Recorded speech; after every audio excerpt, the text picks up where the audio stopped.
So at 2 a.m., February 17th, the eve of Chinese New Year 2017, a 6.3 magnitude earthquake hit Hualien. Thousands of millions of dollars poured into the disaster area to help out with the disaster relief. However, a few weeks later, something bad happened. The donation that was poured into the disaster relief area were found missing, and there were agencies handling the donation were corrupted. They basically take the money and use it for other things. Now, what I'm saying here is not a singular case of Taiwan. This is happening across the world where a certain amount of resources are being distributed into the wrong hands of the people. How do we fix this? Come the technology of blockchain. Blockchain is essentially a distributed ledger.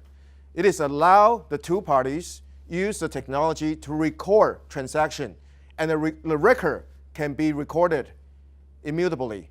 You cannot change the record. It was permanently recorded onto the blockchain. Now, if you think about this, if you think about how our socio-economic structure is designed, it's basically designed through the middleman or intermediary. Now, so much corruption and so much intransparency happen through middlemen, through intermediary. With blockchain, I think we are able to create a new charter of course. What we can do is not only to eliminate the intermediary, but we can envision in a new type of socio-economic structure. Now, the world has gone to a centralized place with so much power concentrated on so few of hands.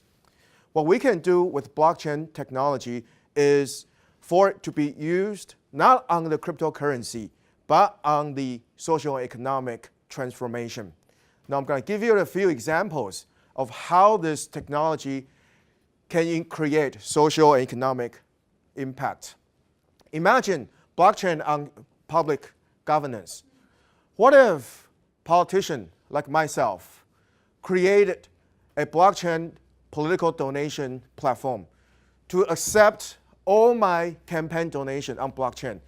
Every single penny is recorded and can be traced with accountability and transparency. Politicians will have no way of taking $100 and only declare $10. And believe me, this is the exact status right now because I am in this business.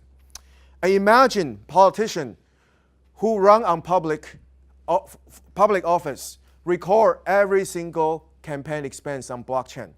Your constituency will be responsible and will have a way to understand how you spend your money.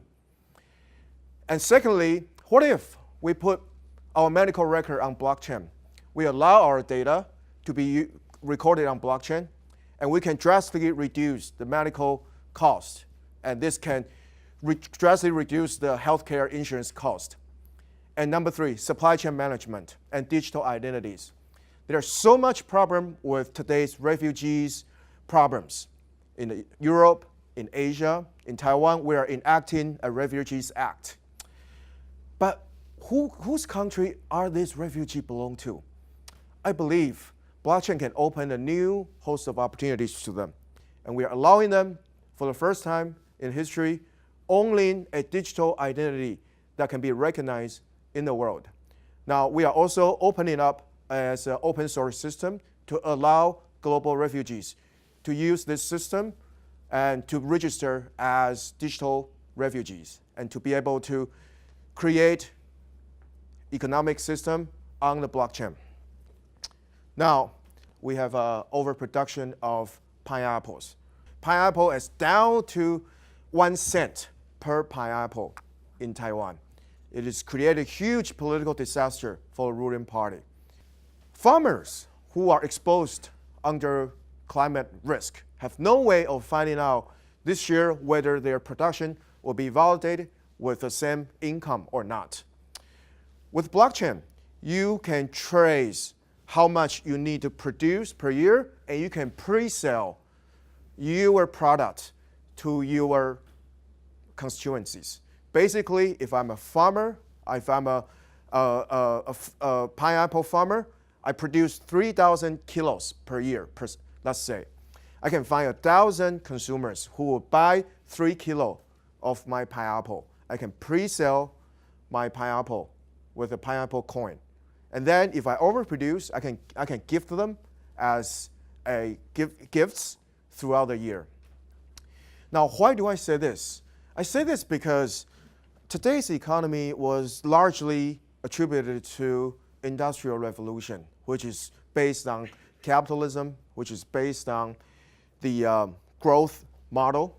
But if you think about sustainability, if you think about the direct relationship from the producer to the consumer, if you think about food safety, if you think about if there's any way to control how we use everything and what we eat, we don't really have control because we are the victim of our system.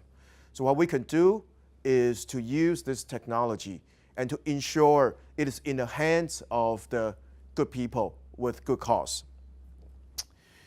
I think there are more than just making money or speculating on the cryptocurrency with blockchain technology. I believe we are onto a new world. 2018 marks the 10th anniversary of Satoshi Nakamoto's white paper. It was exactly 10 years ago, in the wake of financial turmoil, that Satoshi's white paper was published. It was created on the philosophy of a peer-to-peer transaction system. And 10 years later, this white paper is nothing short of monumental. And yet, I believe we have not lived to its expectation. We are now still just using it to exploit the system. We have not used it to really benefit the whole. The white paper, according to Satoshi's philosophy, Bitcoin is the money for the people. It is not money for the few. So today, I want to leave you with the last message. In the world of technology transformation, you are either disrupting or you are being disrupted. I guess whether or not you are being disrupted depending on what you do with this tool. And all of us hold the key to the tool. So let's use the key wisely and let's do it together. Thank you very much.